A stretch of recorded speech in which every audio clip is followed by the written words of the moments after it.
Idosa, abandonada e deixada sozinha na rua, sem nada pelo filho, encontra alguém do passado, que ele, uma mala velha de couro marrom, com as alças já gastas pelo tempo, estava parada no meio da calçada.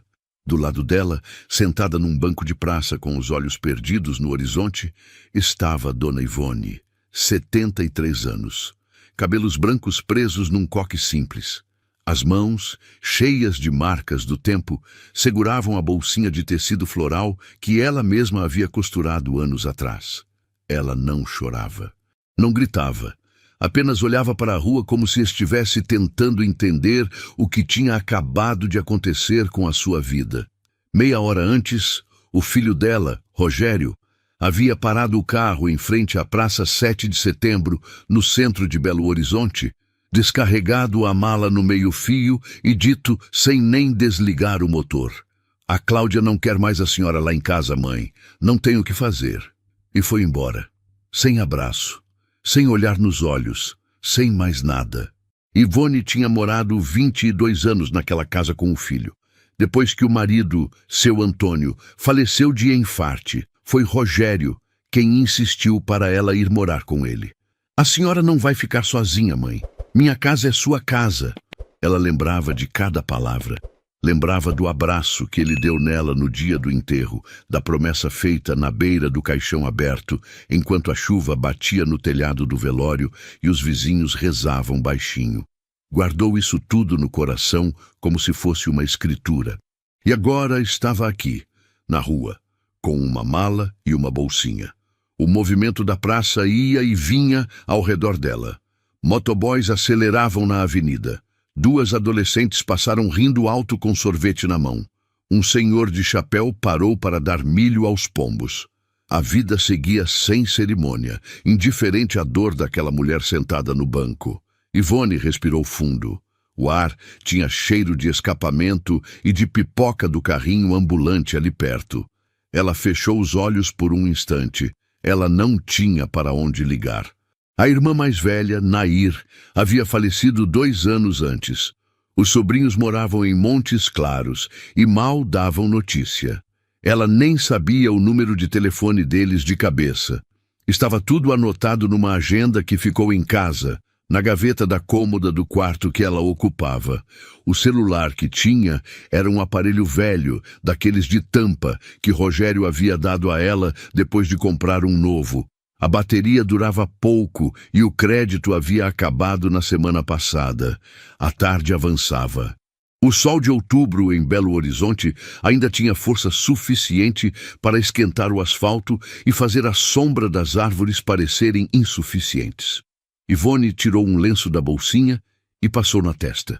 Foi quando uma criança de uns 6 anos escapou da mãe, veio correndo e esbarrou na mala de couro, quase caindo.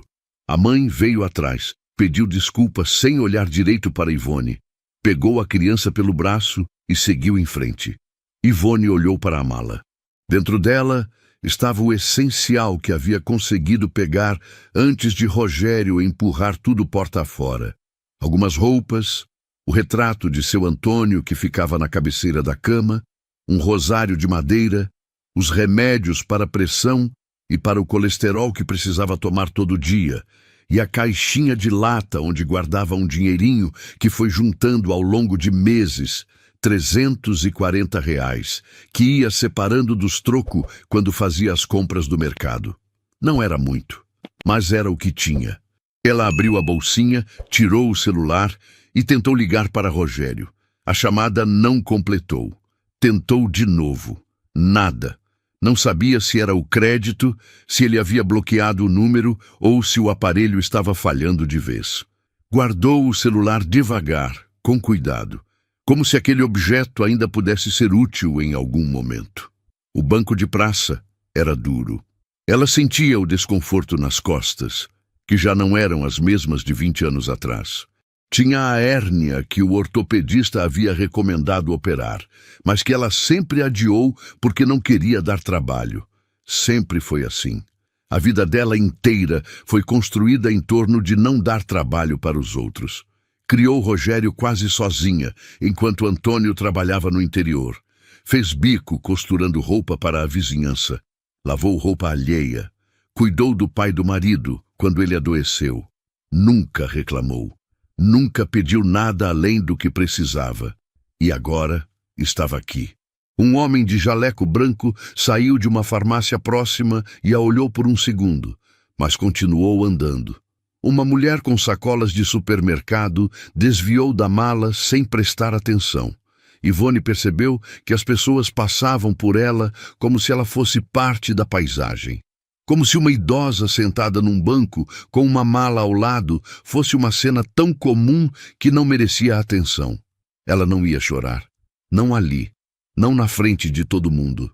Mas quando o sol começou a baixar e a sombra da árvore se deslocou, deixando ela de novo exposta ao calor, e ela percebeu que estava com fome, que não havia comido nada desde o café da manhã, que ela mesma havia preparado sem saber que seria o último dentro daquela casa. Foi aí que a primeira lágrima escorreu, uma só. Ela enxugou com o lenço rápido, antes que alguém pudesse ver. Foi nesse momento que ela ouviu uma voz. Dona Ivone? Ela levantou os olhos.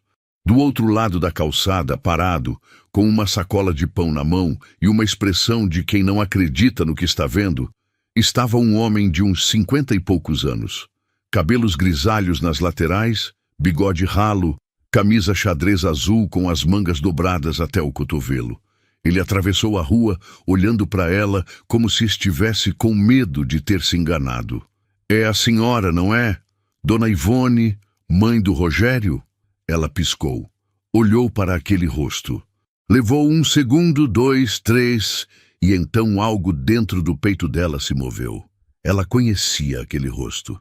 Só não sabia ainda de onde, nem o que aquele reencontro estava prestes a mudar em tudo.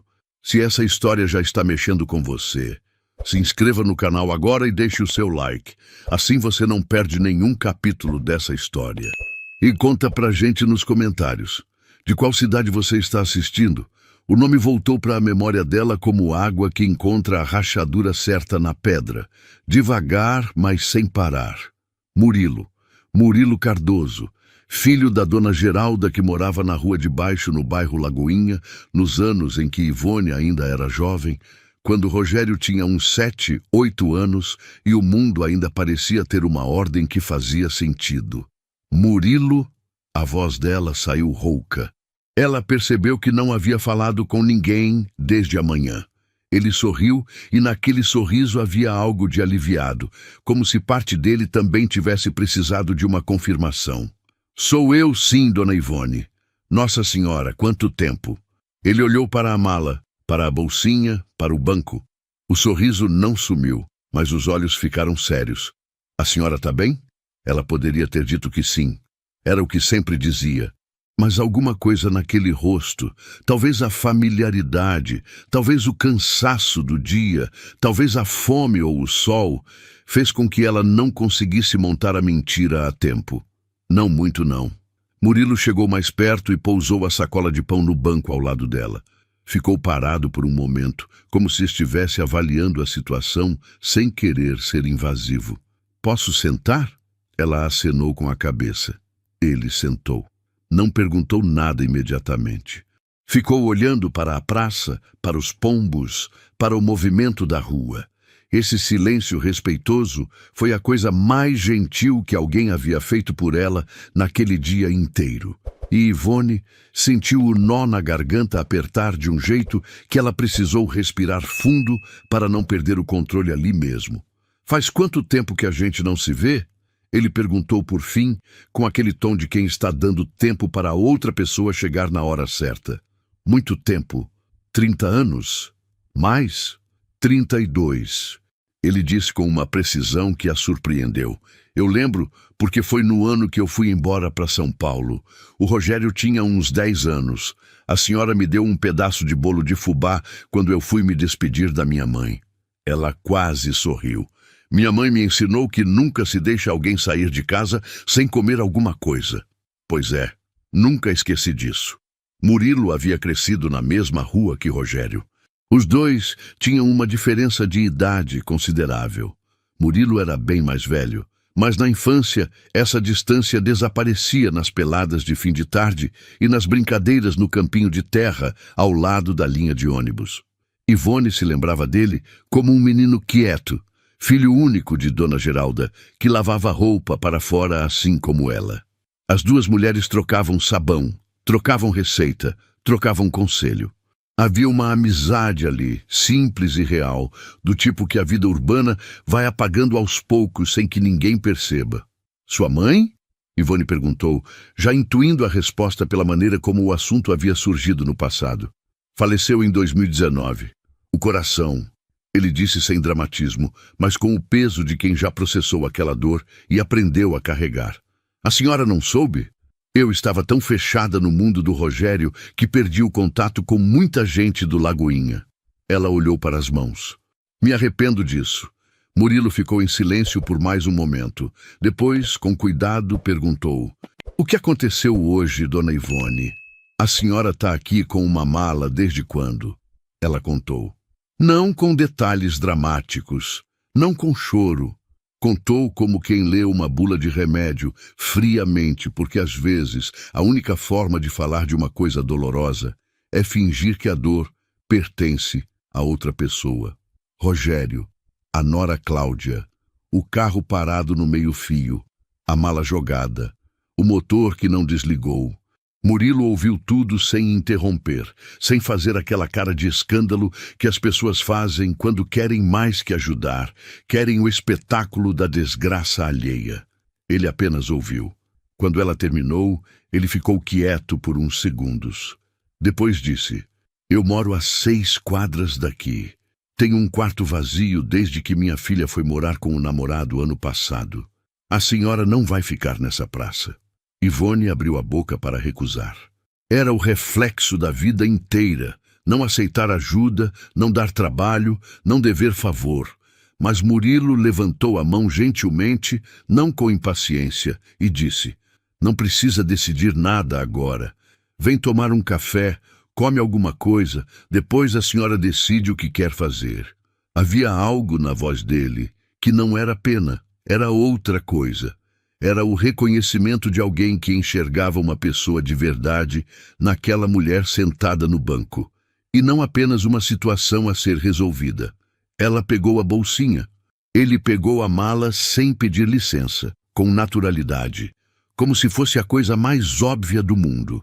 E os dois começaram a caminhar pela calçada, devagar, no ritmo que as costas dela permitiam, enquanto a tarde ia cedendo lugar ao início da noite belo-horizontina.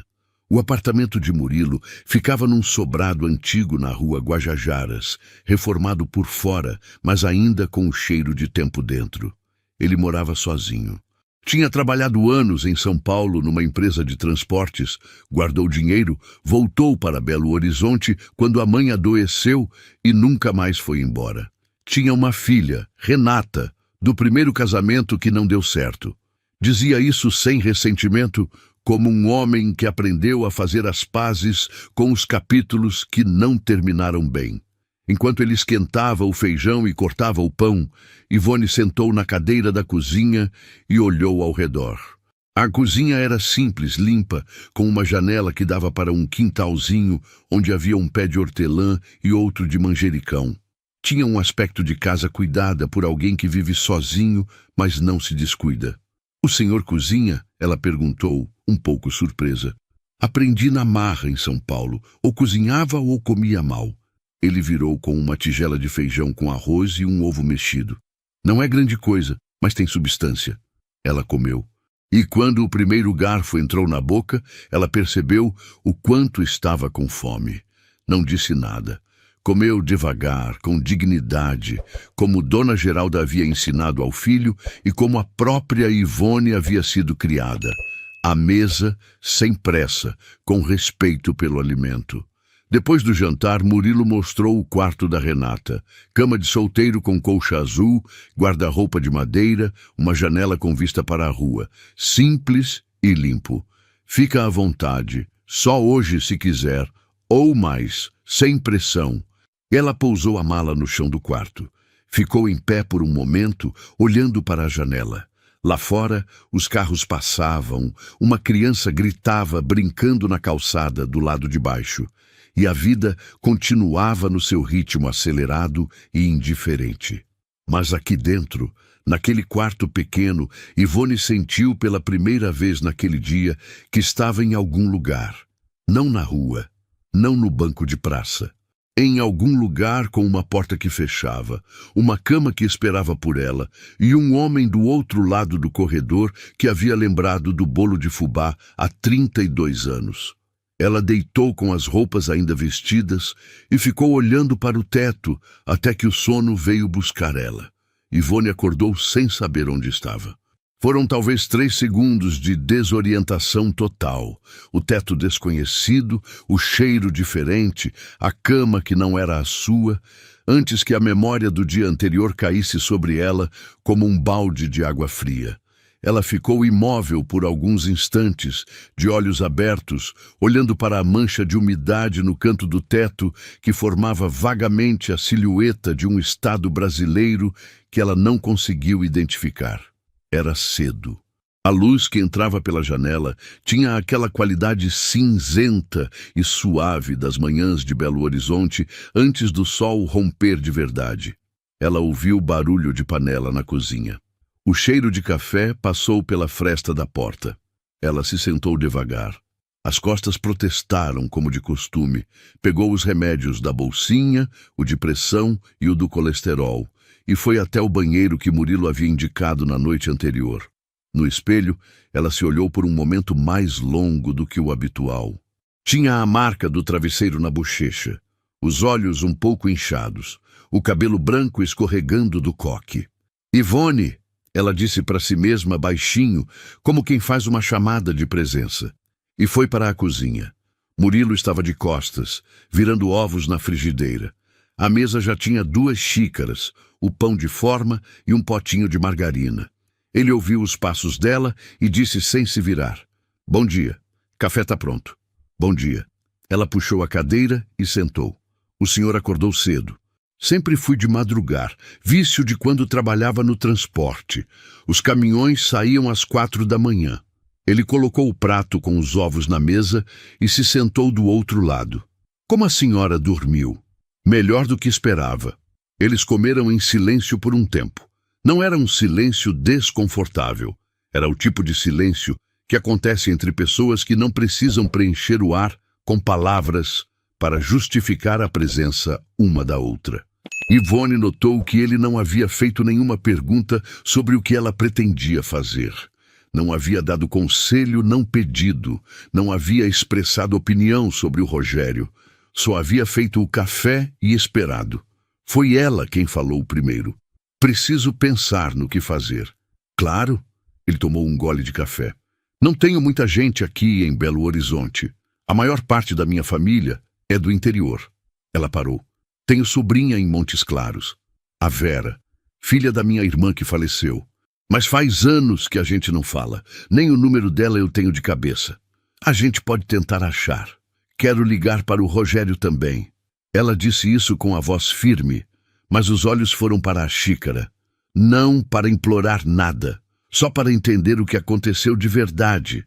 Porque aquilo ontem não foi normal. Meu filho não é um monstro. Alguma coisa está errada. Murilo não concordou nem discordou. Apenas disse: "A senhora conhece ele melhor do que ninguém." Essa resposta a surpreendeu. Ela estava esperando "Mas como pode fazer isso com a própria mãe?" Ou "Esse tipo de pessoa não merece consideração." O julgamento automático que as pessoas têm pressa em fazer sobre os vilões das histórias alheias. Em vez disso, ele havia devolvido para ela a autoridade sobre a própria narrativa. Depois do café, Murilo emprestou o celular dele para que ela tentasse ligar para Rogério. A chamada foi direto para o caixa postal. Ela deixou mensagem, curta, sem rancor: "Rogério, sou eu. Preciso conversar com você. Me liga." Desligou e ficou segurando o aparelho por 1 segundo antes de devolver. "Tem como acessar a internet nesse telefone?" Ela perguntou. "Tem. Quer procurar o número da sua sobrinha?" Não foi fácil. Vera tinha sobrenome de casada que Ivone não lembrava direito. Tentaram pelo Facebook. Murilo foi digitando enquanto ela ia lembrando de detalhes. Montes Claros, filha da Nair. Vera, uns 40 e poucos anos.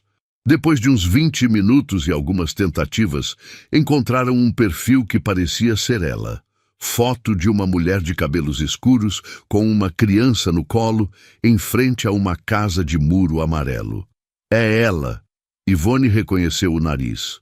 Igual ao da Nair. Murilo enviou uma mensagem pelo perfil, explicando brevemente que era um amigo da família, que a dona Ivone estava com ele em BH e precisava de contato. Pronto. Agora era esperar. Enquanto isso, o dia foi avançando. Murilo tinha compromisso de manhã. Ia até o INSS resolver uma pendência de aposentadoria, algo que havia adiado por semanas. Perguntou se ela queria ir junto ou se preferia ficar. Ela disse que ficava. Ele deixou a chave sobressalente em cima da pia, mostrou onde estava tudo e saiu. Ivone ficou sozinha no apartamento. Foi para a sala, sentou no sofá e ficou olhando para as fotos na estante. Tinha uma foto de Murilo mais jovem, de uns 30 anos, com o braço sobre o ombro de uma mulher bonita de cabelos cacheados, provavelmente a ex-esposa. Tinha uma foto de uma menina de uns 10 anos, com uma mochila nas costas, sorrindo de orelha a orelha. Provavelmente a Renata. E tinha uma foto de Dona Geralda, a mãe dele, sentada numa poltrona com um copo de limonada, olhando para a câmera com expressão séria, mas com a bondade no fundo dos olhos que Ivone se lembrava bem. Ela ficou olhando para aquela foto por muito tempo. Dona Geralda havia sido uma mulher de fibra. Criou o filho sozinha depois que o marido foi embora quando Murilo tinha 4 anos. Lavou roupa, vendeu marmita, fez de tudo. Nunca pediu esmola de ninguém, mas também nunca recusou ajuda genuína. Havia uma frase que ela dizia que Ivone havia guardado sem perceber. Quem tem vergonha de precisar, morre de orgulho e de fome ao mesmo tempo. Ivone levantou do sofá, foi para a cozinha, lavou as louças do café da manhã, limpou o fogão e varreu o corredor. Não porque se sentiu obrigada, mas porque o corpo dela não sabia ficar parado e porque havia algo reconfortante em colocar ordem num espaço, qualquer espaço, quando a própria vida estava toda desordenada. À tarde, quando Murilo voltou, a cozinha cheirava a café passado na hora. Ela havia encontrado o pó no armário e feito um novo. Ele entrou, olhou ao redor com uma expressão que ela não soube ler de imediato e depois disse: "A senhora não precisava." "Eu precisava, sim." Ela pôs uma xícara na frente dele. "Me faz bem." Ele aceitou o café sem mais argumentos. Sentou à mesa e disse: "Tive uma ideia enquanto resolvia minha situação lá no INSS. A senhora tem aposentadoria?" Ela assentiu. "Do INSS, um salário mínimo. Tá caindo na conta do Rogério?" A pergunta aterrissou nela como um tijolo. Ela ficou quieta por um segundo. "Cai numa conta que ele abriu para mim. Eu nunca mexi muito com banco. Sempre fui ele que gerenciava." Murilo não disse nada por um instante. Depois: "A senhora sabe os dados dessa conta? Agência, número?" Ela não sabia. E ali, naquele momento, sentada na cozinha de um homem que havia reaparecido na vida dela 24 horas antes, Ivone Aparecida de Souza, 73 anos, percebeu que não sabia o número da própria conta bancária, que não tinha o cartão, que não sabia a senha, que por 22 anos havia delegado aquela parte da vida ao filho e jamais havia questionado. O rosto dela não mostrou pânico. Mostrou algo pior. A compreensão lenta e pesada de alguém que finalmente enxerga o tamanho do buraco em que está. A agência bancária ficava na Avenida Afonso Pena e tinha fila desde a porta. Murilo foi com ela. Não porque ela pediu, ela não pediu, mas porque ele disse que tinha que passar por ali de qualquer forma. E disse isso de um jeito que era claramente uma mentira gentil que ela decidiu aceitar. Eles esperaram na fila por quase 1 hora. O ar-condicionado do banco funcionava por ciclos irregulares, o que fazia o ambiente oscilar entre o frio artificial e o calor úmido das pessoas em espera. Uma criança chorava no colo da mãe 3 filas atrás. Um senhor de terno reclamava com a gerente sobre uma taxa que ele não havia autorizado. O mundo continuava no seu ritmo irritante e indiferente. Quando chegou a vez de Ivone, a atendente, jovem, cabelos lisos, batom vermelho, pediu os documentos. Ivone apresentou o RG e o CPF, que estavam na bolsinha junto com uma cópia do comprovante de residência antiga, do endereço de Rogério. O problema surgiu aí. O endereço do cadastro era o da casa do filho. A conta estava em nome dela, mas o endereço e o contato de emergência cadastrado eram de Rogério. Para qualquer atualização, seria necessário um novo comprovante de residência. A senhora tem comprovante do endereço atual? Ivone olhou para a atendente. Não ainda. Então, por enquanto, não consigo atualizar o cadastro. A senhora pode verificar o saldo pelo caixa eletrônico com o cartão e a senha. Não tenho o cartão. Ficou na casa do meu filho. A atendente digitou algo, consultou a tela. Posso emitir uma segunda via, mas vai cair no endereço do cadastro, que seria o atual, o da casa do seu filho. Ivone percebeu o paradoxo kafkiano em que estava. Para receber o cartão, precisava do endereço. Para ter endereço, precisava de um lugar para morar.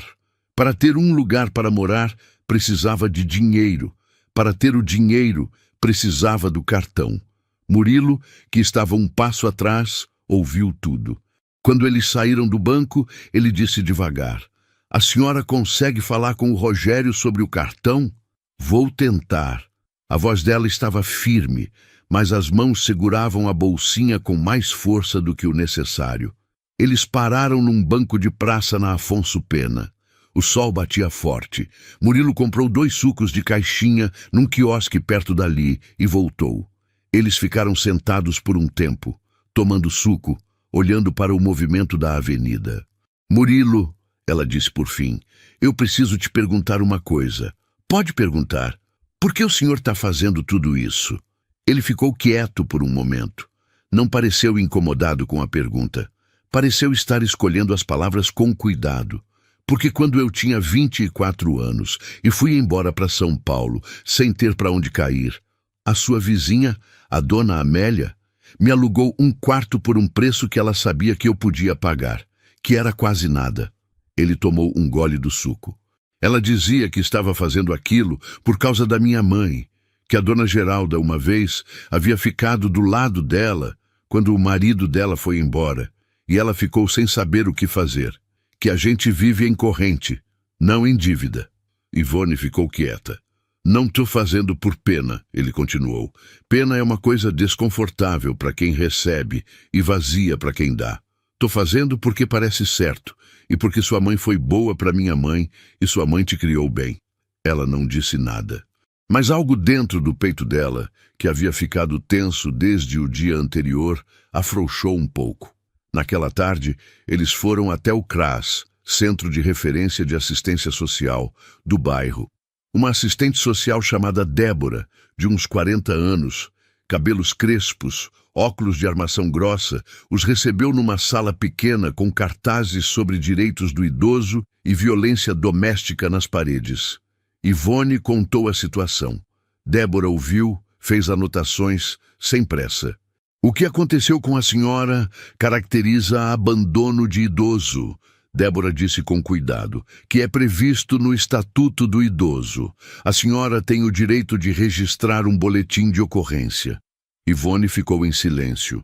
Não precisa fazer isso agora, Débora continuou, mas é importante a senhora saber que esse direito existe. Além disso, podemos ajudar com o endereço provisório. Temos um programa de acolhimento temporário. E posso orientar sobre como regularizar a situação bancária. E a assistente social também deu um número de telefone da Defensoria Pública para o caso de Ivone querer orientação jurídica gratuita sobre o cartão e o acesso à aposentadoria. Na saída, Ivone segurou o papel com os números escritos à mão. dobrou com cuidado e colocou na bolsinha. Vai fazer o BO? Murilo perguntou, enquanto eles desciam a escada do CRAS. Não sei. Ela parou no último degrau. Ele é meu filho. Eu sei. Mas a Débora tem razão sobre o cartão. Esse dinheiro é meu. Eu trabalhei a vida inteira para ter essa aposentadoria. Tem razão. Então vou ligar para a defensoria amanhã. Ela disse isso com a voz de quem tomou uma decisão e não quer mais discutir. Não era raiva. Era determinação.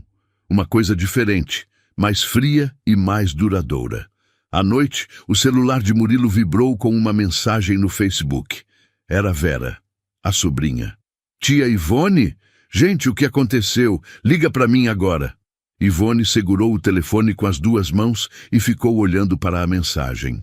Então discou o número que Vera havia colocado na mensagem seguinte. A voz que atendeu era uma voz adulta, mas com um sotaque do interior de Minas que tinha o cheiro da casa da Nair, da canjica no fogão a lenha, do terreiro de terra batida. E quando essa voz disse "tia", com aquela mistura de alívio e susto, Ivone Aparecida deixou a primeira lágrima de verdade escorrer. Não de tristeza, mas de algo que ela havia perdido e que estava aos poucos começando a encontrar de volta. Vera tinha 42 anos, 2 filhos adolescentes e um marido que trabalhava em obras. Morava num bairro simples de Montes Claros, numa casa que ela e o marido estavam terminando de construir havia 7 anos. Sempre faltava dinheiro para o reboco, para o azulejo do banheiro, para a calçada, mas era deles. A conversa pelo telefone durou mais de 1 hora. Vera chorou. Ivone quase chorou, mas segurou. Vera disse que não sabia de nada, que o Rogério nunca avisou nada, que a última vez que ela havia tentado falar com a tia tinha sido no Natal do ano anterior e que o telefone da casa de Rogério tocou e ninguém atendeu. Eu devia ter insistido, tia. Eu sei que eu devia ter insistido. Você não tinha como saber, minha filha. Mas eu sabia que a Cláudia nunca te tratou bem. Minha mãe, antes de morrer, falou isso. Disse que ficava de mau presságio com aquela mulher. Ivone não respondeu a isso. Havia uma tentação fácil em colocar toda a culpa na nora, em transformar Cláudia no único monstro da história. Mas alguma coisa dentro dela resistia a essa simplificação. Rogério era homem adulto. Rogério tinha escolha. Vera disse que ia conseguir uma ajuda com o irmão dela, o Gustavo, e mandar algum dinheiro pelo Pix até o final da semana. Não é muito, tia, mas é o que a gente tem agora. E disse que estava conversando com o marido para ver se encontravam uma forma de buscar ela ou ajudar ela a se estabelecer. Quando a ligação terminou, Ivone ficou por um tempo com o telefone no colo, olhando para o nada.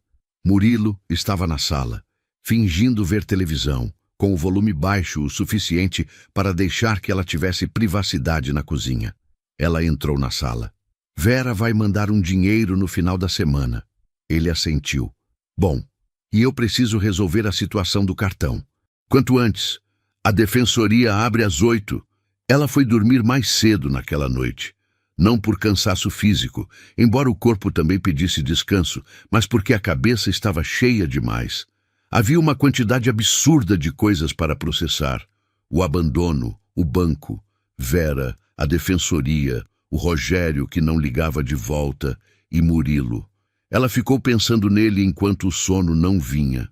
Era uma situação incomum. Aceitar a hospitalidade de alguém que ela mal conhecia, por mais que houvesse essa história de infância compartilhada. Ela se perguntou o que as pessoas pensariam. Então, percebeu que essa pergunta, o que as pessoas pensariam, havia guiado grande parte das suas decisões por décadas e olhou para onde isso a havia levado. Estava em Belo Horizonte, com 73 anos, numa cama emprestada, sem cartão, sem endereço fixo, sem filho que atendesse o telefone. Chega, ela disse para o teto em voz baixa. Na manhã seguinte, eles foram à Defensoria Pública. O atendimento foi feito por uma defensora chamada Alessandra, jovem, assertiva, com um jeito direto que Ivone apreciou.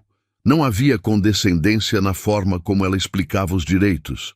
Não havia aquele tom de coitadinha que ela havia notado em algumas pessoas desde que tudo começou. O defensor explicou que o bloqueio do cartão pelo filho seria considerado apropriação de benefício previdenciário de idoso, o que era ilegal. Ela poderia acionar o INSS para bloquear o acesso de terceiros à conta e solicitar um novo cartão num endereço provisório. O do CRAS, por exemplo, que poderia funcionar como endereço de correspondência temporário. E se o filho tiver usado o dinheiro da aposentadoria? Murilo perguntou. A defensora ajustou os óculos. Depende do valor e do período. Isso pode configurar apropriação indébita. Mas vamos por partes. Primeiro, garantimos o acesso da senhora ao benefício. Depois, avaliamos se há base para outras medidas. Ivone assinou documentos. Recebeu protocolos. Saiu com uma pasta fina de papéis que representavam o começo de uma luta que ela ainda não sabia ao certo como ia terminar. Na rua, o sol de Belo Horizonte batia forte na calçada de pedra portuguesa. Ivone parou e fechou os olhos por um segundo, deixando o calor pousar no rosto. Tá bem? Murilo perguntou. Tô me sentindo uma pessoa de novo. Ela abriu os olhos. É estranho. Ontem eu estava num banco de praça, sem saber o número da minha própria conta. Hoje assinei documentos e falei com a advogada. Ele sorriu. É o que acontece quando a gente para de esperar que alguém cuide da situação. Ela olhou para ele por um momento. Você sabe que vai ter fofoca, né? Mulher de 73 anos morando na casa de um homem que as pessoas vão dizer que é estranho. Que bom que você não se importa com fofoca, ele respondeu, com um humor seco que ela ainda estava aprendendo a reconhecer. Ela soltou um som que era quase uma risada. A primeira desde antes do dia em que tudo aconteceu. Rogério ligou na quinta-feira. Ivone estava dobrando roupa no quarto da Renata, havia lavado algumas peças à mão na tarde anterior, quando o celular de Murilo tocou com um número que ela reconheceu. Ela ficou parada por um segundo, com a camisola na mão, sentindo o coração acelerar de um jeito que a irritou por ser involuntário. Depois, atendeu. Mãe, a voz do Rogério era diferente, mais baixa, menos dura do que ela esperava. Rogério, eu liguei no número que você deixou na secretária. Pausa. É o número de quem? De um amigo que me ajudou. Outro silêncio. Ela não preencheu. Mãe, eu precisava te ligar para explicar o que aconteceu. Eu ouço. Rogério começou a falar. Saiu uma versão da história que misturava justificativas com meias confissões. A Cláudia estava há meses exigindo que ele escolhesse entre ela e a mãe. Que havia brigas constantes. Que ela ameaçou ir embora levando os filhos. Que ele havia tentado encontrar uma solução, que havia olhado para abrigos, para possibilidades, que a situação estava impossível dentro de casa.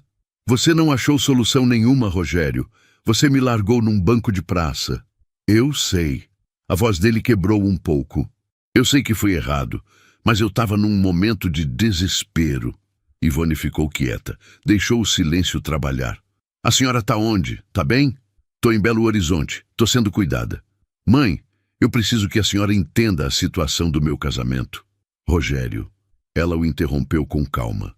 Eu não liguei para discutir o seu casamento. Liguei sobre o cartão do banco. Preciso que você me entregue o cartão e a senha da minha conta. Silêncio.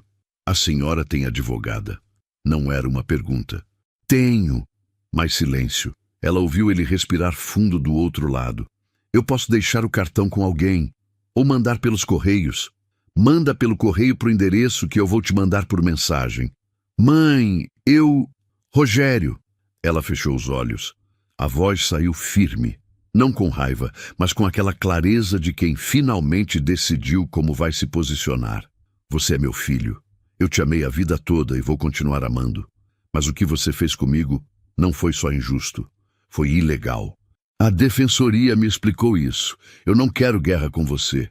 Mas não vou fingir que está tudo bem. A ligação terminou com uma promessa do cartão pelos correios e com o endereço do CRAS digitado por Murilo, que havia entrado discretamente na porta do quarto quando ouviu a conversa. Ela não havia percebido quando ele chegou, mas percebeu que ele estava segurando uma xícara de chá que havia feito para ela, e que esperou o fim da ligação para estender a xícara em silêncio. Ela pegou o chá. As mãos não tremiam. Foi bem, ele disse. Foi o que precisava ser. Ela foi para a janela com a xícara. Lá fora, uma chuva fina começava a pontuar o asfalto. Em Belo Horizonte, a chuva aparecia assim às vezes no meio da tarde, sem aviso, como se o céu decidisse esclarecer alguma coisa de repente. As folhas da mangueira do vizinho balançavam. Uma mulher correu, cobrindo a cabeça com a bolsa. Murilo, ela disse sem se virar. Preciso te contar uma coisa. Pode falar. Eu não fui uma boa mãe para o Rogério de um jeito específico. Ela fez uma pausa. Fui presente, fui dedicada, mas eu o acostumei a nunca enfrentar consequências. Quando ele errava na escola, eu ia lá defender. Quando brigou com o pai antes de ele morrer, eu fiquei do lado do Rogério sem ouvir o Antônio. Quando ele começou a namorar a Cláudia e a Nair me disse que ela era uma mulher difícil, eu disse que a Nair estava sendo dramática. Murilo não disse nada. Não tô dizendo que mereço o que ele fez. Não mereço. Ela virou para ele. Mas a história tem mais camadas do que parece. Ele a olhou por um momento. Depois disse, você é uma mulher honesta. Só tô ficando honesta. Devia ter começado mais cedo. A chuva foi embora tão rápido quanto veio. O asfalto ficou escuro e reluzente por uns 15 minutos antes de secar. Ivone ficou olhando para isso e pensando que havia coisas na vida que limpavam assim, com violência breve, e depois a superfície parecia outra. Naquela noite, Murilo contou mais sobre os anos em São Paulo, sobre o trabalho de transportes, sobre os amigos que fez e perdeu, sobre o casamento que foi se desfazendo aos poucos, como tecido velho que cede numa costura depois na outra, sobre a Renata, que tinha o gênio da mãe e a teimosia dele, e que havia virado uma moça de quem ele tinha orgulho, mesmo não entendendo metade das escolhas dela. Você sente falta de São Paulo? De vez em quando. Mas Belo Horizonte tem uma qualidade de vida que São Paulo não tem. Aqui as pessoas ainda sabem o nome do padeiro. Ela concordou com a cabeça. Pensou na padaria da esquina do Lagoinha, no seu Cláudio que reservava o pão quentinho para Dona Geralda toda manhã. Essas coisas que parecem pequenas e que só ficam grandes depois que somem. O que você vai fazer quando resolver tudo isso? Ele perguntou. Ela pensou por um momento. Não sei ainda, mas sei que não vou ficar esperando que alguém resolva por mim. Ela o olhou. Isso aí aprendi nessa semana. O cartão chegou numa terça-feira, dentro de um envelope comum sem remetente, sem carta, sem uma palavra sequer de explicação. Só o cartão plastificado com uma etiqueta post-it colada na frente. A senha escrita a caneta azul numa letra miúda e inclinada para a direita. Ivone olhou para aquela letra por um bom tempo antes de guardar. Não era a letra do Rogério, era a letra da Cláudia. Ela conhecia aquela caligrafia de anos de bilhetinhos na geladeira, de listas de mercado deixadas em cima da mesa, de recados colados na porta do banheiro. Guardou esse detalhe no fundo da cabeça, sem saber ainda para que ia servir. Com o cartão em mãos, ela e Murilo foram ao banco na manhã seguinte. A fila estava menor do que da outra vez. O atendente era um rapaz jovem, educado, com um broto de barba que ainda não tinha decidido se ia crescer ou desistir. Ele verificou o saldo, imprimiu o extrato dos últimos 3 meses e entregou com a naturalidade de quem faz aquilo 200 vezes por dia, sem imaginar o peso que um simples papel pode ter para certas pessoas. R$ 682. 2 meses de aposentadoria haviam caído desde que a situação toda começou. Ivone olhou para os lançamentos, entradas regulares do INSS, nenhuma saída além de um débito automático de uma conta de energia que ela não reconhecia. Devia ser alguma coisa que o Rogério havia vinculado sem avisar. Nada de saques vultosos, nada obviamente irregular. A defensora Alessandra, quando soube, foi cautelosa. Pode ser que o filho não tenha mexido mesmo, ou pode ter retirado em dinheiro e reposto antes de devolver o cartão. Sem movimentação documentada e sem período de acesso comprovado por ele, fica difícil de provar. Mas o importante agora é que a senhora tem acesso garantido. Se surgir qualquer irregularidade daqui para frente, nós atuamos imediatamente. Ivone assinou a atualização do cadastro bancário com o endereço do CRAS como correspondência provisória. Era uma solução temporária, imperfeita, mas que funcionava por enquanto.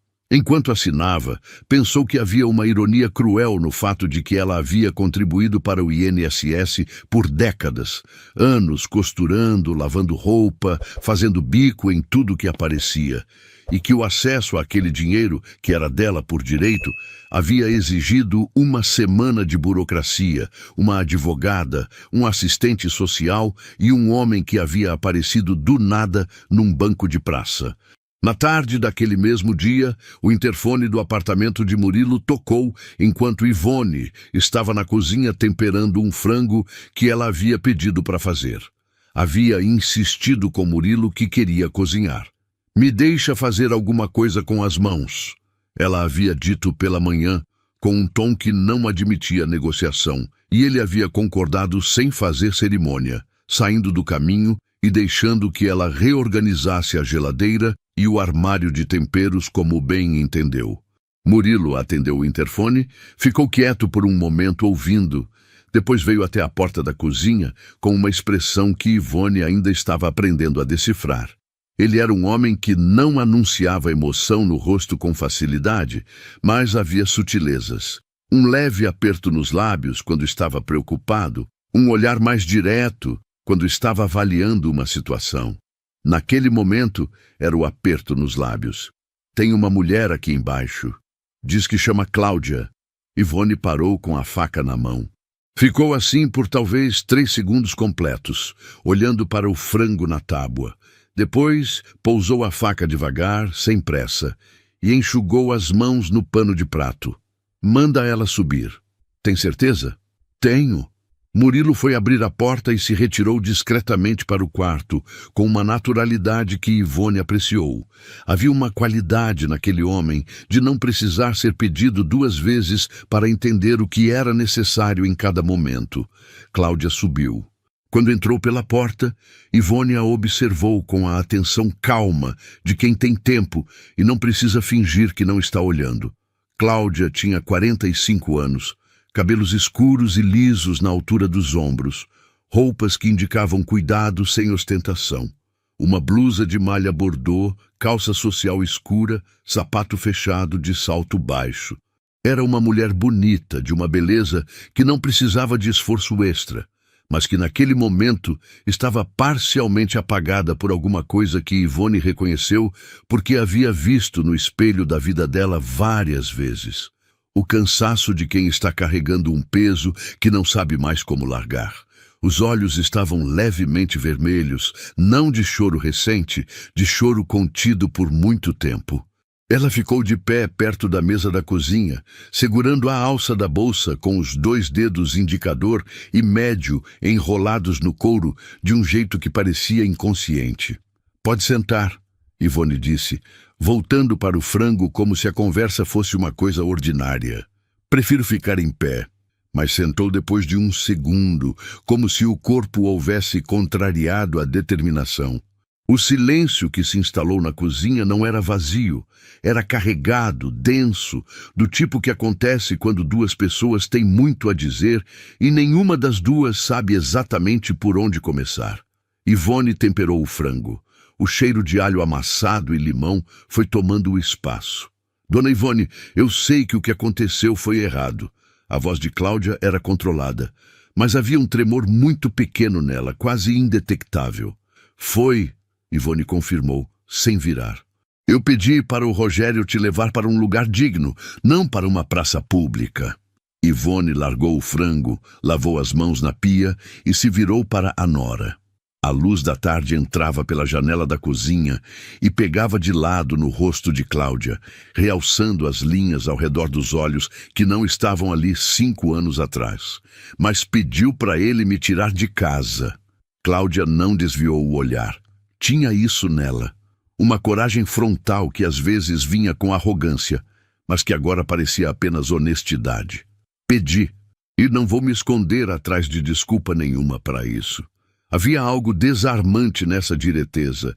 Ivone ficou olhando para ela por um momento, tentando encontrar a manipulação, a armadilha emocional, o ângulo que justificaria o ceticismo. Mas o que via era uma mulher que havia vindo até ali sem ter sido convidada e que estava falando de frente. Sem advogado, sem Rogério ao lado, sem estratégia visível. Por quê? Ivone perguntou. Só isso. Cláudia soltou um ar lentamente. Quando falou, a voz estava mais baixa, como se a pergunta tivesse liberado uma pressão que ela vinha segurando há tempo demais.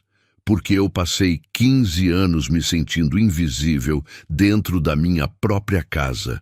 15 anos em que qualquer coisa que eu decidisse, o cardápio do domingo, a cor que eu quis pintar a sala, a forma que eu criei meus filhos, podia ser questionada ou desmontada com uma referência ao que a senhora preferia, ao que a senhora achava melhor, ao que a senhora sempre havia feito. Ivone ficou quieta. Quando meu pai morreu, há 3 anos, eu precisei tirar uma semana de licença do trabalho. Estava devastada. O Rogério ficou comigo 2 dias e no terceiro me perguntou se eu não podia voltar mais cedo, porque a senhora estava sozinha em casa e se sentindo abandonada. Cláudia parou. Meu pai tinha acabado de morrer, dona Ivone. O peso daquilo pousou na cozinha como uma coisa física. Eu não te odeio. A voz de Cláudia quebrou levemente nessa frase. Nunca te odiei, mas eu estava sumindo. Estava perdendo o casamento, perdendo quem eu era, e quando tentei conversar com o Rogério, ele ficava na defensiva, ficava com você, ficava com a família dele do lado de lá e me deixava do lado de cá sozinha. Ivone ficou em pé, na frente do fogão, sem se mover. Havia uma tentação antiga e conhecida de defender o filho, de encontrar a brecha na narrativa de Cláudia e inserir a versão que colocasse o Rogério numa luz melhor. Ela conhecia esse reflexo. Havia alimentado esse reflexo por décadas. E agora, olhando para aquela mulher com os olhos vermelhos e os dedos apertando a alça da bolsa, percebeu que esse reflexo havia custado caro para todo mundo. Inclusive para ela mesma. Você sabe que mesmo tudo isso que você falou não justifica o que aconteceu comigo, né? Ivone disse com cuidado, mas sem suavizar. Sei. Você veio aqui para me pedir desculpa ou para me explicar que foi culpa minha também? Cláudia ficou quieta por um segundo. Depois deu uma risada curta, seca, sem alegria, mas sem falsidade. Acho que as duas coisas, e acho que eu mesma não sabia disso antes de você falar. Tá certo. Ivone virou, pôs o frango no forno, ajustou a temperatura. Então você pediu desculpa e explicou. O que quer que eu faça com isso? Nada. Só queria que a senhora soubesse que não foi ódio, e que o Rogério não é um homem mau, é um homem fraco. Tem diferença. Tem. E os dois têm consequência. Cláudia assentiu. Ivone pôs água para ferver. Tirou 2 xícaras do armário. Havia algo no gesto automático. O café para quem chega, não importa quem seja ou o que trouxe, que revelava mais sobre ela do que qualquer discurso. Enquanto esperava a água ferver, ela disse, sem olhar para Cláudia, minha mãe dizia que a gente não tem que gostar de todo mundo, mas que a gentileza é uma obrigação independente disso. Nunca soube se ela estava certa até hoje. Cláudia ficou olhando para ela. Você tomou o meu lugar de mãe dentro da cabeça do Rogério, Cláudia, mas parte disso foi porque eu nunca saí do lugar onde ele me colocou. Ivone virou para ela. Isso não justifica o que vocês fizeram, mas é a verdade, e eu tô cansada de mentira. As duas tomaram café em silêncio. Não foi um silêncio amigável. Era complexo, cheio de camadas não resolvidas, de rancores que não iam desaparecer porque duas mulheres tomaram café juntas numa tarde de semana. Mas havia algo de real ali, que nunca havia existido entre elas nas 2 décadas anteriores. Quando Cláudia foi embora, desceu as escadas sem se virar. Ivone fechou a porta e ficou parada no corredor por um momento. Murilo apareceu devagar, como sempre. Correu bem? Correu verdadeiro, que às vezes é melhor e pior ao mesmo tempo. Ela voltou para a cozinha. O cheiro do frango assado já tomava conta do apartamento inteiro, e pela primeira vez em muitos dias, Ivone sentiu que estava de pé no próprio chão, mesmo que esse chão ainda fosse emprestado. Vera chegou de Montes Claros numa manhã de sábado, que tinha aquele cheiro característico de fim de semana em Belo Horizonte. Pão de queijo saindo das padarias, carro lavado na calçada, crianças correndo na rua sem o peso da semana nos ombros. Ela desceu do ônibus na rodoviária com uma mala pequena de rodinhas, uma sacola de supermercado com alimentos que havia trazido do interior. Fubá, feijão vermelho, um pedaço de carne seca embalada a vácuo e um pote de doce de leite caseiro enrolado num pano de prato floral que havia pertencido a Nair. Murilo buscou ela na rodoviária porque Ivone havia insistido que não havia necessidade, mas ele havia ignorado a insistência com aquela gentileza teimosa que Ivone estava começando a reconhecer como característica permanente dele. Quando os dois chegaram no apartamento, Ivone estava na cozinha com o avental que havia encontrado num gancho atrás da porta, mexendo num mingau de fubá que havia decidido fazer de improviso, como se a chegada da sobrinha exigisse comida quente como protocolo. Vera entrou pela porta e ficou parada no corredor por um segundo quando viu a tia. Ivone não havia percebido que estava diferente. Não no sentido estético, mas em algo mais sutil, na postura, talvez, ou na forma como estava de pé na cozinha de um apartamento que não era seu, com a naturalidade de quem havia feito as pazes com a situação. Vera era uma mulher prática, filha de mulher prática, mas seus olhos ficaram ligeiramente maiores naquele segundo antes de ela soltar a mala e atravessar o corredor. O abraço durou tempo demais para qualquer protocolo social. Vera apertou a tia com os braços dos 2 lados da cabeça e Ivone sentiu o cheiro do cabelo dela. O mesmo shampoo barato com cheiro de coco que a Nair usava e que Vera provavelmente continuava usando por hábito ou por escolha consciente, uma dessas formas silenciosas de manter alguém perto depois que foram embora. Ivone abraçou de volta com a força que tinha nas costas maltratadas, e as duas ficaram assim por um tempo que nenhuma delas contou. Quando se soltaram, Vera estava com os olhos molhados, mas não chorava.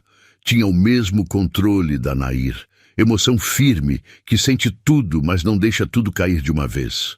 Você tá bem, tia? Não era pergunta, era uma observação com alívio dentro. Tô melhor do que fui. Ivone tocou no rosto da sobrinha rapidamente, do jeito antigo, de quem reconhece um familiar depois de tempo demais. Cresceu, ficou igual à sua mãe. Vera fez aquele sorriso que aparece quando a comparação dói e consola ao mesmo tempo. Murilo havia sumido discretamente para a sala, acendendo o televisor num volume baixo, deixando as duas terem o espaço que precisavam. Quando Vera percebeu a presença dele, que havia cumprimentado na rodoviária, mas com quem ainda não havia tido conversa real, foi até a porta da sala e disse com a franqueza direta do interior de Minas: "Obrigada pelo que fez pela minha tia. Sério, obrigada." Murilo fez aquele gesto de mão que significa "não precisa" em todas as linguagens, e Vera o olhou com atenção por um segundo. Do jeito que pessoas de família pequena olham para estranhos que entram na órbita de alguém que amam, fazendo uma avaliação rápida e silenciosa. Ivone, da cozinha, observou isso e ficou quieta. Eles almoçaram juntos os 4. Renata havia ligado pela manhã, avisando que vinha visitar o pai no fim da tarde. Então, Murilo havia avisado que a mesa ia estar cheia. O almoço foi animado de um jeito inesperado. Vera tinha o dom da conversa fácil, o tipo de pessoa que faz todo mundo se sentir incluído sem esforço aparente, e que ria de um jeito que enchia o ambiente.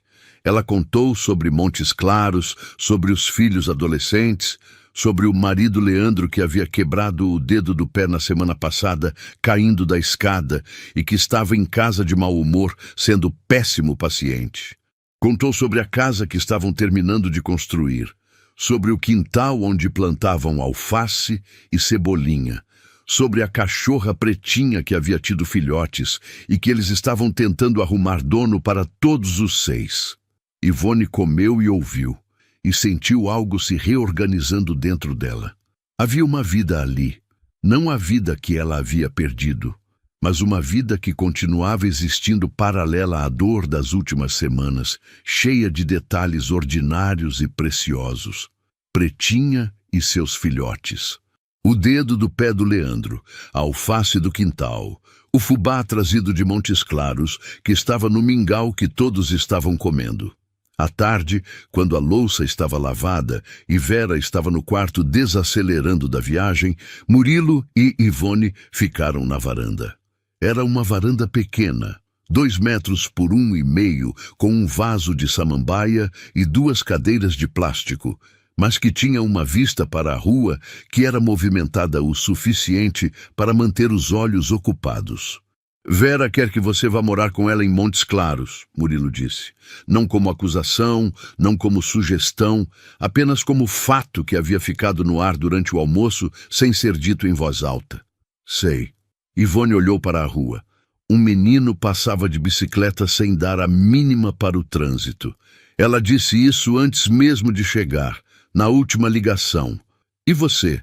Montes Claros é a cidade da minha família. Tenho memória lá. Tenho cemitério lá. Minha mãe, minha irmã. Ela pausou. Mas não sei se é lugar onde quero voltar como quem foi derrotada. Voltar para a família não é derrota, não é a família, é o estado de espírito. Ela virou para ele. Tem uma diferença entre ir porque quer e ir porque não tem para onde mais ir. Murilo ficou quieto. Naquela tarde, sem que nenhum dos dois tivesse planejado, a conversa foi para lugares que conversas entre vizinhos de infância raramente vão, sobre escolha e resignação, sobre o que significa reconstituir uma vida depois que a versão anterior desmorona, sobre a diferença entre sobreviver e viver de fato. Renata chegou no fim da tarde. Tinha 26 anos. O cabelo crespo solto, brincos de argola grandes, jeans rasgado no joelho, um sorriso idêntico ao do Murilo, mas com uma energia muito mais elétrica. Conheceu Ivone com uma naturalidade que surpreendeu, sem cerimônia. Sem aquela estranheza que poderia ter sido esperada de filha que chega e encontra uma desconhecida instalada na casa do pai. Sentou na cadeira da cozinha, pegou o doce de leite da Vera que estava na mesa e perguntou se podia provar. Você é cria de Belo Horizonte que não conhece doce de leite de Minas? Vera riu. Conheço de embalagem. Esse cheiro é outra coisa. As 2 mulheres mais jovens se entenderam de imediato, com aquela facilidade que às vezes acontece entre pessoas que nunca se viram antes, mas que têm alguma frequência parecida. Ivone observou isso da janela da cozinha e pensou que havia algo no mundo que funcionava assim. Pessoas que se encaixam sem precisar de preparação, sem precisar de história compartilhada, apenas porque algo nos 2 lados reconhece algo no outro. À noite, depois que Renata foi embora e Vera foi dormir cedo pela exaustão da viagem, Ivone ficou sentada na cozinha com uma xícara de chá de camomila que havia preparado. Murilo entrou, viu a xícara, virou e fez outra para si mesmo sem perguntar. Sentou. Murilo, ela disse depois de um tempo, preciso te dizer que não vou ficar aqui indefinidamente. Você me deu um abrigo quando precisei. Mas não posso transformar isso no novo normal. Não te pedi para ir. Sei, mas eu me peço. Ela segurou a xícara com as 2 mãos. Preciso ter um lugar meu, um canto que seja meu, não da família do Rogério, não seu, não da Vera. Meu. Ele a olhou por um momento. O que você tem em mente? R$ 340 que eu tinha guardado, mais o que a Vera mandou, mais o que vai entrar no fim do mês. Com um salário mínimo, não dá para alugar um apartamento em BH. Mas tem kitnet em bairro mais afastado, tem pensão, tem programa habitacional para idoso. Ela o olhou. Fui na defensoria perguntar sobre isso também. Você foi sozinha? Fui, na quinta. Você não precisava saber de tudo. Não foi hostilidade, foi afirmação de autonomia, e ele entendeu a diferença. Tem opções? Ele perguntou. A assistente social, Débora, me indicou o programa de locação social da prefeitura. Tem lista de espera, mas ela disse que casos de abandono de idoso têm prioridade. E tem uma pensão na rua Curitiba de uma senhora chamada Dona Marlene, que aluga quarto com café da manhã por um preço que cabe na minha aposentadoria. A Débora conhece essa Dona Marlene. Murilo ficou quieto por um momento. Depois disse devagar: você resolveu muita coisa enquanto eu achava que estava sendo útil te levando ao banco. Ivone sorriu. Um sorriso completo, o primeiro desde que tudo começou, que chegou aos olhos. Você foi útil, me deu base para conseguir ficar em pé, mas ficar em pé é trabalho meu. Ele ficou olhando para ela com uma expressão que ela não conseguiu catalogar completamente, mas que tinha algo de admiração e algo de outra coisa que ela ainda não estava pronta para nomear.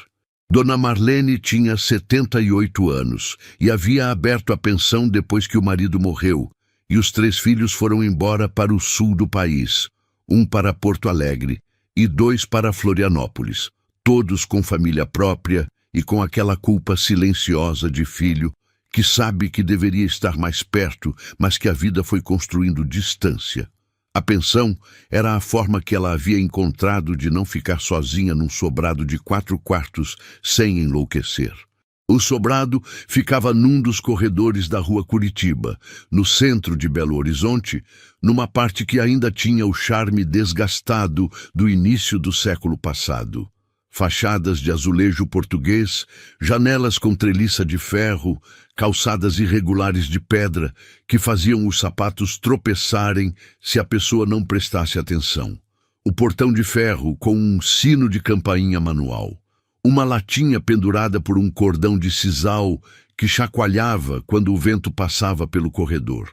Débora, a assistente social do CRAS, havia ligado antes para a Dona Marlene, avisando que Ivone viria visitar. Então, quando Ivone chegou com Vera na tarde de domingo, Murilo havia oferecido carona, mas elas foram a pé. 2 ônibus, escolha de Ivone, que disse que precisava conhecer o caminho do lugar onde ia morar. Dona Marlene já estava na porta como quem esperava visita para tomar café. Era uma mulher pequena, mais baixa do que Ivone em 5 centímetros, com os cabelos brancos mais brancos que Ivone já havia visto, quase prateados, cortados na altura da orelha com uma precisão de quem vai ao salão todo mês sem falta. Usava um avental bordado sobre a roupa de dentro de casa e sandálias de couro com velcro que faziam um barulho leve a cada passo. Você deve ser a Ivone, não perguntou. Afirmou, com a autoridade tranquila de quem está no próprio território. Sou. Essa é a minha sobrinha, Vera. Entra, café tá na hora. O sobrado por dentro tinha o cheiro de casa antiga bem cuidada, uma mistura de lavanda, madeira velha e o aroma residual de décadas de refeições feitas na mesma cozinha. O corredor tinha o piso de madeira que rangia em certos pontos, com uma música irregular. As paredes tinham fotos emolduradas, algumas em preto e branco, algumas coloridas de épocas diferentes, além de um crucifixo de madeira e uma pintura de Nossa Senhora Aparecida, que Ivone notou era quase idêntica à que havia na casa da sua mãe. Havia 2 inquilinos morando ali na época. A Dona Marlene contou enquanto servia o café. Um senhor chamado Benedito, 67 anos, aposentado dos Correios, que ficava no quarto da frente e tinha o hábito de regar as plantas da varanda às 6 da manhã todos os dias, sem exceção. E uma mulher chamada Sandra, 52 anos, recém-separada, que trabalhava como caixa num supermercado do bairro vizinho e chegava em casa sempre depois das 8 da noite. O quarto disponível era o do meio. Ficava entre o quarto do Benedito e o da Sandra. Tinha uma janela que dava para o corredor lateral, onde havia uma mangueira que de vez em quando batia os galhos no vidro quando o vento vinha do norte. Era simples. Cama de casal, guarda-roupa embutido de madeira, uma mesa pequena com uma cadeira e um tapete de crochê redondo no centro do piso que Dona Marlene havia feito ela mesma havia uns 20 anos e que tinha a cara de quem foi feito com paciência. Banheiro é compartilhado, mas tem 2, então não fica disputando horário. Café da manhã às 7, não guarda o prato. Almoço e jantar por conta de cada um. Mas a cozinha é de todos. Só peço respeito com os horários e com os pertences dos outros. Dona Marlene disse isso sem soberba. Era regulamento, não ameaça. O valor é esse que a Débora te falou. Inclui água e luz dentro do básico. Se usar além do básico, a gente conversa. Vera foi calcular mentalmente enquanto Ivone olhava para o quarto. A janela, a mangueira, o tapete de crochê, a madeira do piso que rangia. Posso trocar o tapete, se a senhora quiser, Dona Marlene disse, interpretando o olhar de Ivone erroneamente. Não, Ivone se virou para ela. O tapete fica. Minha mãe fazia crochê. Dona Marlene a olhou com um entendimento que não precisou de mais palavras. O quarto custava um pouco menos de metade da aposentadoria de Ivone. Sobrava o suficiente para comida, remédio, transporte e uma reserva mínima. Não era conforto, mas era dignidade. Tinha porta que fechava, tinha cama que era dela, tinha uma janela com uma mangueira que batia no vidro de vez em quando. O que era, na conta de Ivone, quase poesia comparado ao banco de praça da semana anterior. Fico com o quarto, ela disse. Vera pagou o primeiro mês adiantado com o dinheiro que havia trazido de Montes Claros, mais o que o irmão Gustavo havia transferido. Ivone aceitou sem protesto. Havia aprendido nas últimas semanas que recusar ajuda genuína era uma forma de orgulho que não cabia mais no espaço que ela tinha disponível para vaidades. Murilo a ajudou a se mudar na manhã seguinte. Era pouco. A mala de couro marrom, a bolsinha floral, o retrato de seu Antônio, os remédios, as roupas. Coube tudo num percurso de 2 ônibus. Quando ele carregou a mala até o quarto e a pôs em cima da cama, ficaram os 2 em pé, olhando para o espaço por um momento. É um bom começo, ele disse. É, ela olhou para ele. Não sei como agradecer o que você fez. Sua mãe ensinou que bolo de fubá é agradecimento suficiente. Ela riu. Uma risada de verdade, curta, mas genuína. Vou fazer bolo de fubá quando tiver fogão próprio. Então me avisa. Quando ele foi embora e ela fechou a porta do quarto, Ivone ficou de pé no centro do tapete de crochê por um bom tempo. Depois tirou o retrato de seu Antônio da bolsinha e pôs na mesa, encostado na parede, olhando para ela. Olhou para o rosto do marido. Aquela fotografia de quando ele tinha uns 45 anos, cabelos escuros com um fio branco nas têmporas. O sorriso de canto que era o sorriso dele e que o Rogério havia herdado. Antônio, ela disse em voz baixa, a gente criou um filho juntos e não soubemos em que ponto erramos. Mas eu ainda estou em pé. A pensão da Rua Curitiba tinha uma vida própria que Ivone foi descobrindo aos poucos, como quem aprende a topografia de um lugar novo pelos pés antes de aprender pelos olhos. O piso rangia em pontos previsíveis que ela foi memorizando. O chuveiro do banheiro da esquerda demorava 2 minutos para esquentar. A janela da cozinha emperrava na umidade de manhã cedo, mas abria fácil depois das 10. Benedito regava as plantas às 6h30 exatas, cantando baixinho músicas que Ivone nunca conseguiu identificar, mas que tinham o ritmo de samba antigo.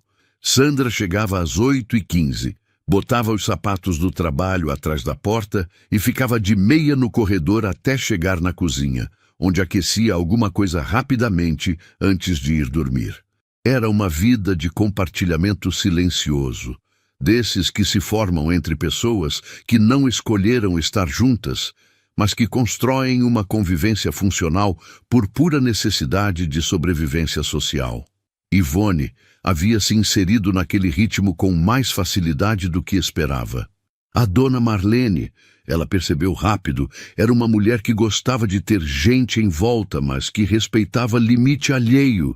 Não fazia perguntas que não lhe eram dirigidas, mas estava sempre disponível quando a pessoa queria falar. Na segunda semana, Ivone foi ao CRAS fazer acompanhamento com a Débora. A assistente social verificou a situação do programa de locação social. A lista de espera era longa, 2 anos em média para o caso dela, mas o registro havia sido feito com prioridade de abandono, e isso pesava. Não era solução imediata, mas era uma perspectiva. Naquele mesmo dia, voltando do CRAS no ônibus, Ivone ficou sentada ao lado de uma mulher com uma criança no colo, que dormia com a bochecha encostada no braço da mãe, com aquela confiança total que só criança tem. Ela olhou para aquela criança por um tempo e pensou em Rogério pequeno. Na mesma posição, no mesmo abandono confiante, o menino que havia dormido assim nos seus braços centenas de vezes, e que havia crescido e sido moldado pela vida em formas que ela não havia previsto e que também ela precisava admitir para si mesma, ela havia contribuído para moldar. Na terceira semana, o Rogério apareceu. Não foi aviso. Ivone estava na cozinha da pensão com Dona Marlene, descascando mandioca para um ensopado que as duas haviam decidido fazer juntas naquela tarde. Dona Marlene tinha descoberto que Ivone cozinhava bem e havia estabelecido uma parceria culinária informal que era mutuamente satisfatória. Quando Benedito bateu na porta da cozinha e disse com aquela formalidade toda que era característica dele: "Dona Ivone, tem um senhor no portão pedindo pela senhora. Diz que é filho." As mãos de Ivone pararam na mandioca por um segundo. Depois continuaram. Ela terminou a peça que estava descascando, lavou as mãos, secou no pano de prato e foi até o portão com a calma de quem decidiu que não ia deixar nenhuma chegada não anunciada ditar o próprio ritmo emocional. Rogério estava do lado de fora do portão de ferro.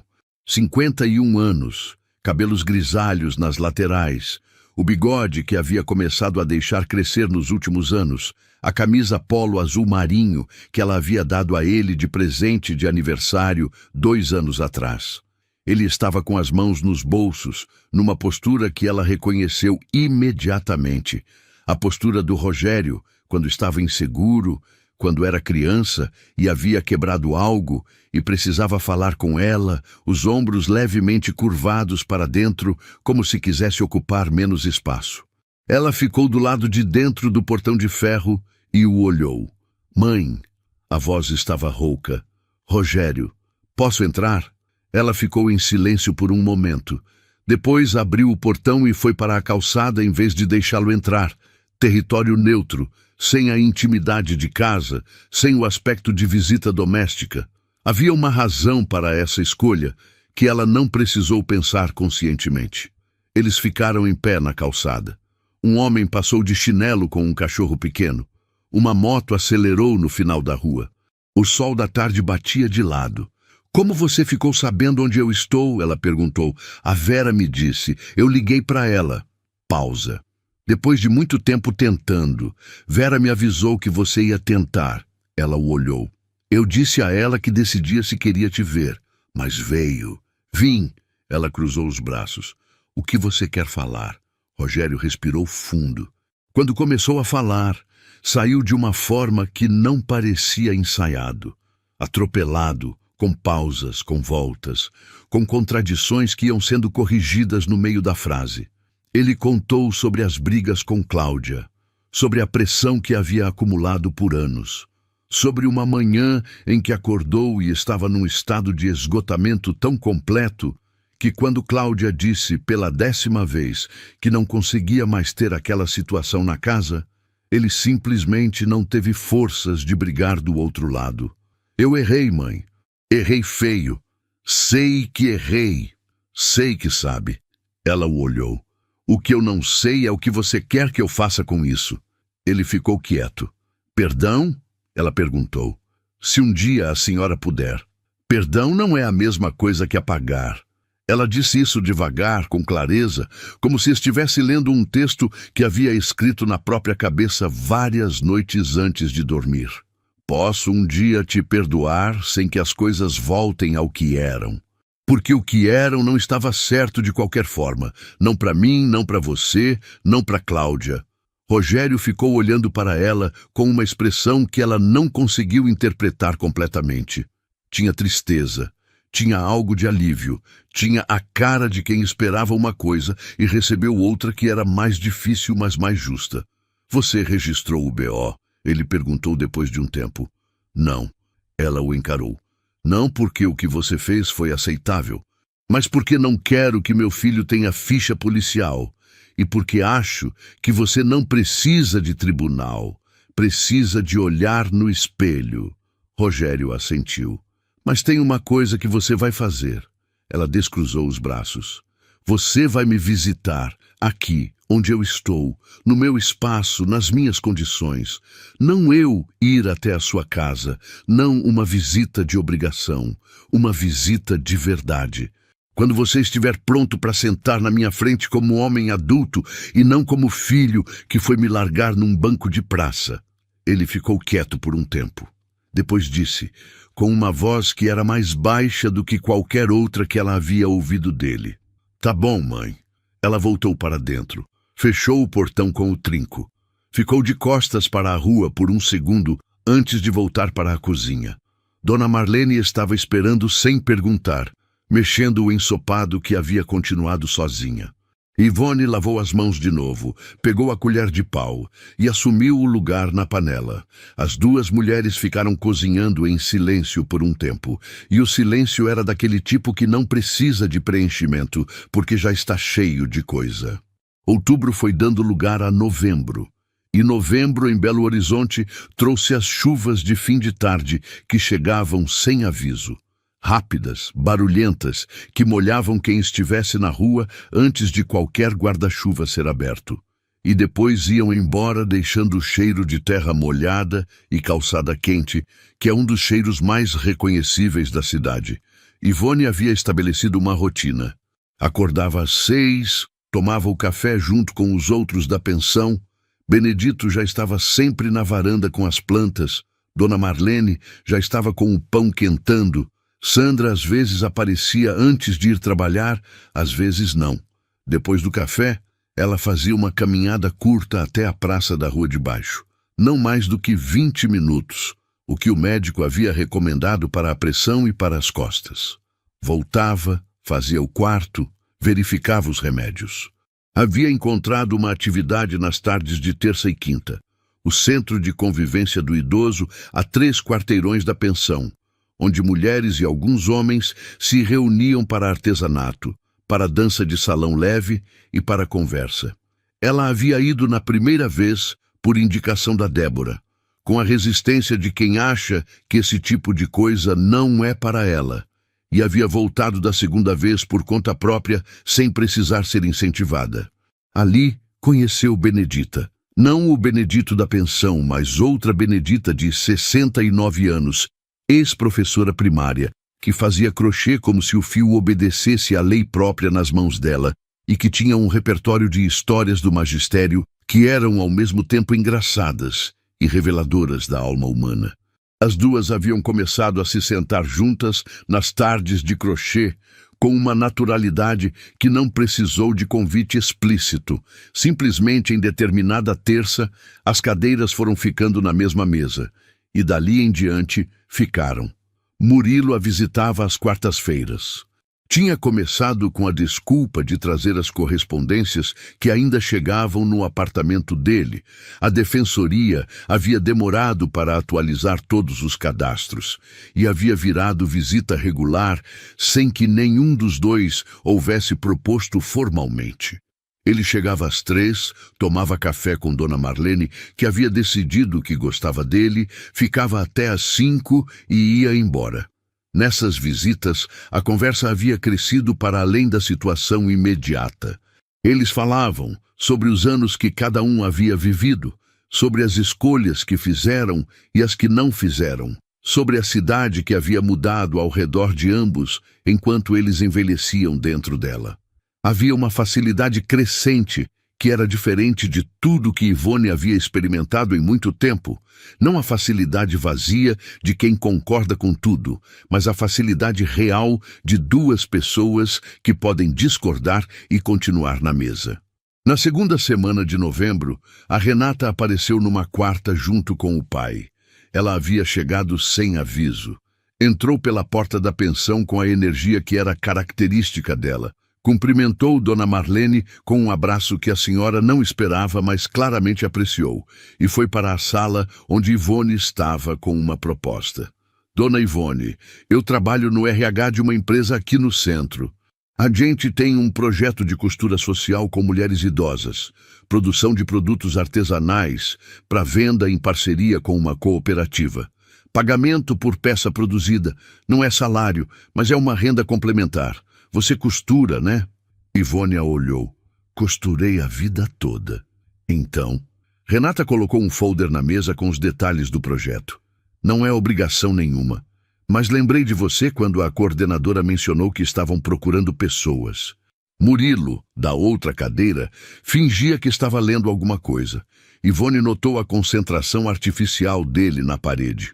Você combinou isso com ele antes de vir? Ela perguntou para Renata, apontando discretamente para o pai. Renata sorriu sem culpa. Mencionei a ideia.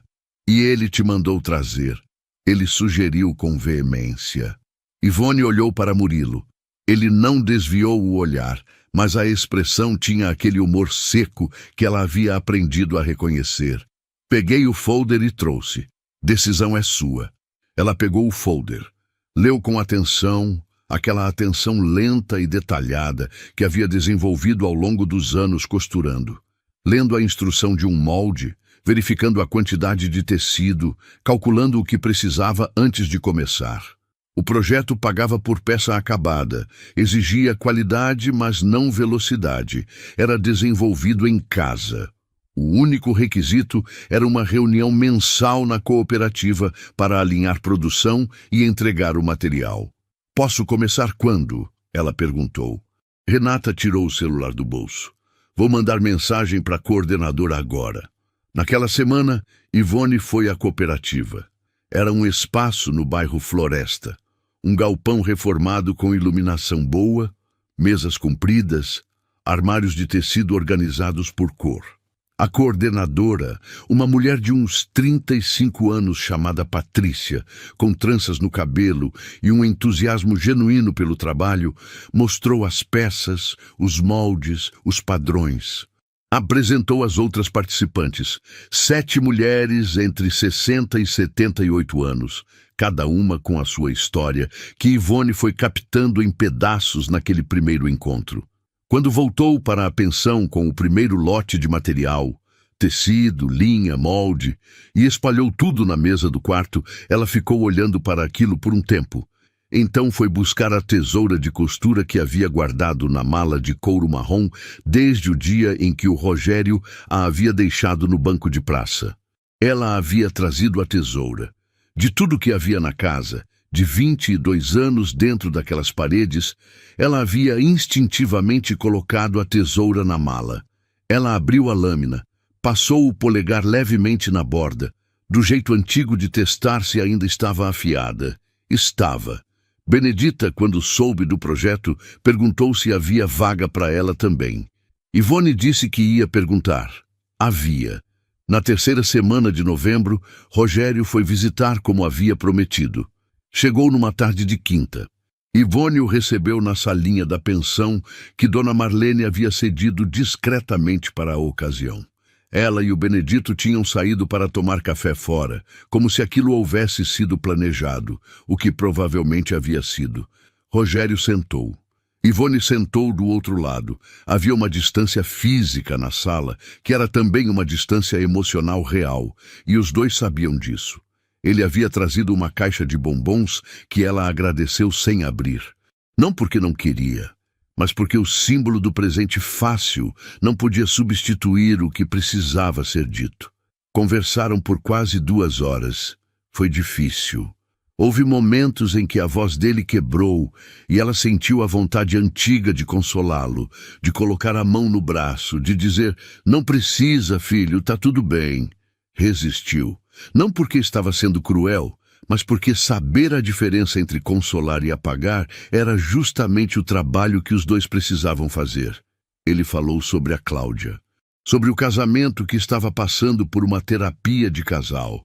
Decisão que havia sido difícil, mas que aparentemente havia aberto coisas que estavam enterradas. Sobre os filhos, os netos dela que ela mal conhecia.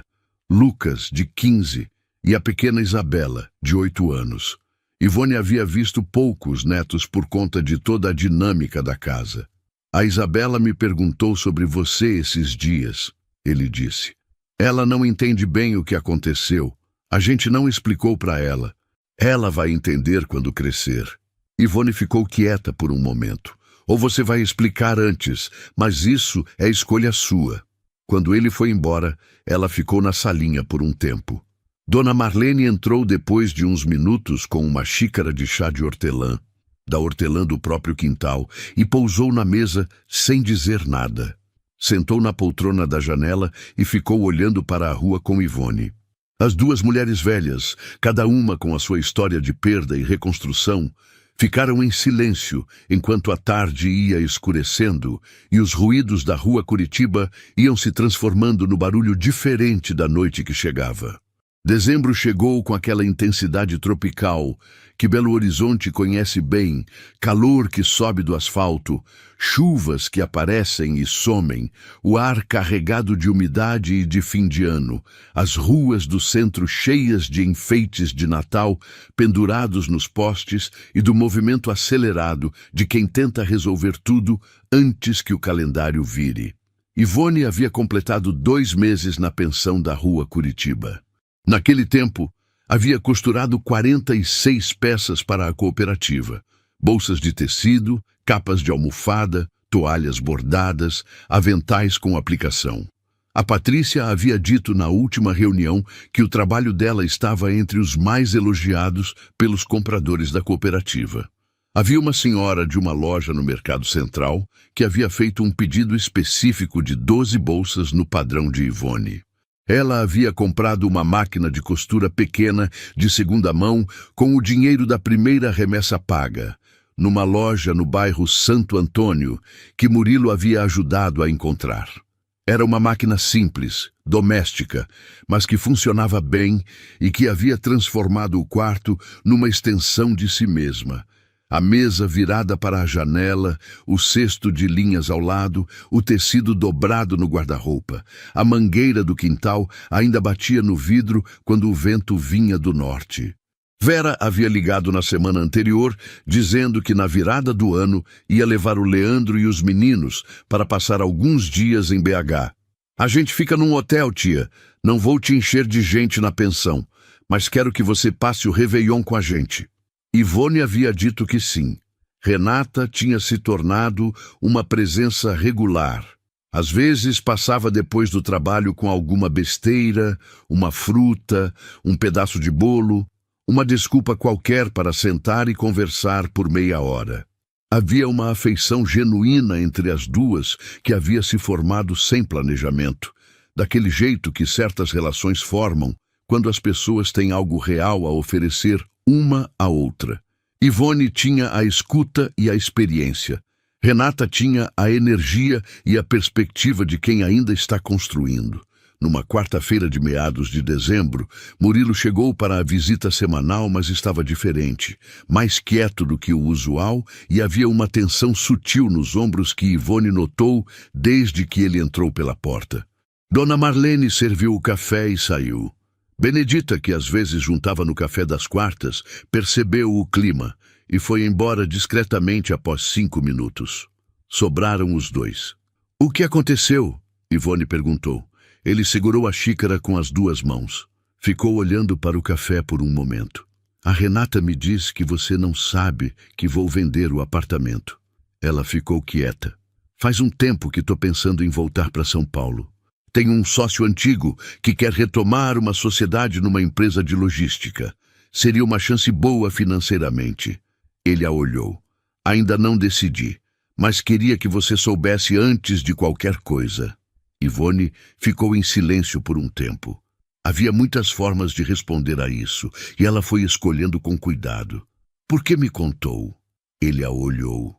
Havia algo na expressão dele, naquele rosto que ela havia aprendido a ler ao longo das semanas, com os seus humores contidos e as suas gentilezas silenciosas, que disse mais do que qualquer frase poderia.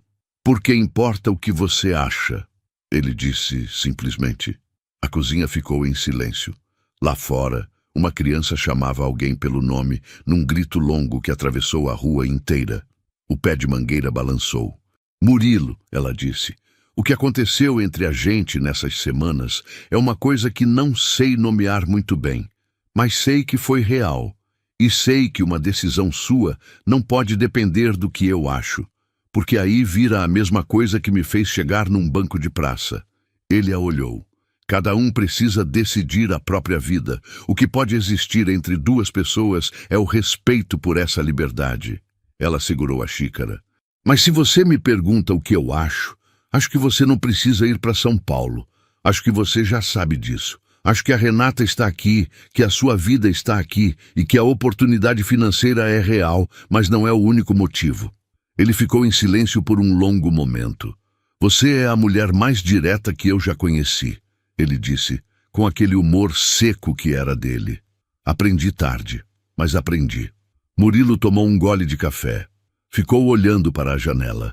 Depois disse, não vou vender o apartamento. Foi você que decidiu isso. Com ajuda. Ajuda não é a mesma coisa que decisão. Ele a olhou com aquele olhar que ela havia parado de fingir não notar. O olhar de quem está olhando de verdade para outra pessoa, não para a situação, não para o problema a resolver, mas para a pessoa.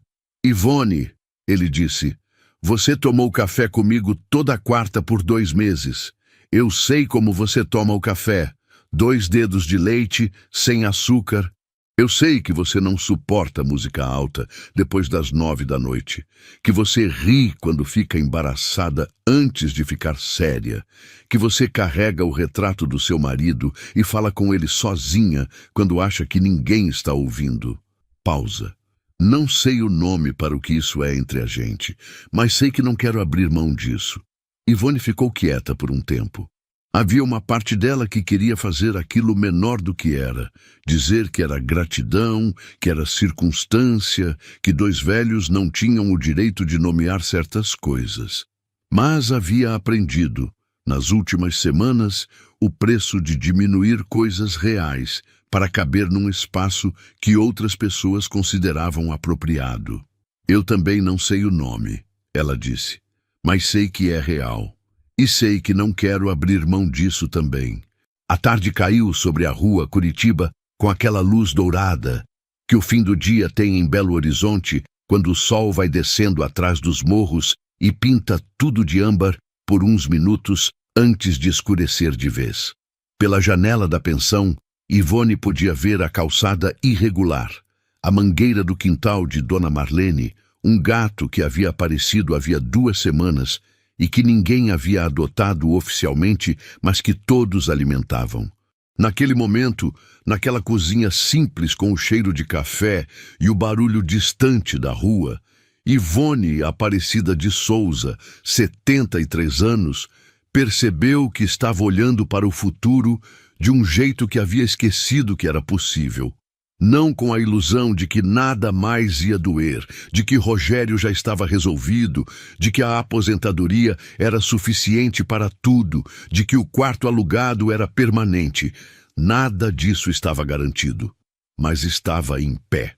Tinha cartão no bolso, tesoura afiada, máquina de costura na mesa, vizinhos que conheciam seu nome, uma sobrinha que ligava toda semana, uma amiga de crochê, uma pensão com cheiro de lavanda e madeira velha. Tinha um homem que sabia como ela tomava o café e que havia ficado quando não precisava ficar.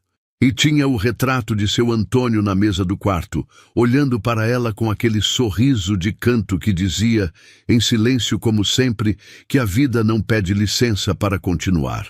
Apenas continua, independente de o que a gente faz ou deixa de fazer. E que a questão nunca foi sobreviver ao que veio, mas descobrir o que ainda é possível plantar no que ficou. Na última tarde daquele dezembro, Benedita passou pela pensão com uma sacola de tecido novo que havia comprado no mercado. Disse que queria aprender a fazer bolsa, como as de Ivone, que havia visto na cooperativa e achado lindo. Sentaram as duas no quarto, com a máquina de costura entre elas e o pé de mangueira batendo no vidro, e Ivone começou a ensinar. E se essa história tocou você de alguma forma, se você viu nela alguém que conhece ou algo que você mesmo já sentiu, deixa o seu comentário aqui embaixo, me dizendo de qual cidade você está assistindo. Isso faz toda a diferença para nós. Se inscreva no canal, ative o sininho e deixe seu like, porque essa história foi feita para você e as próximas também serão. Até a próxima história.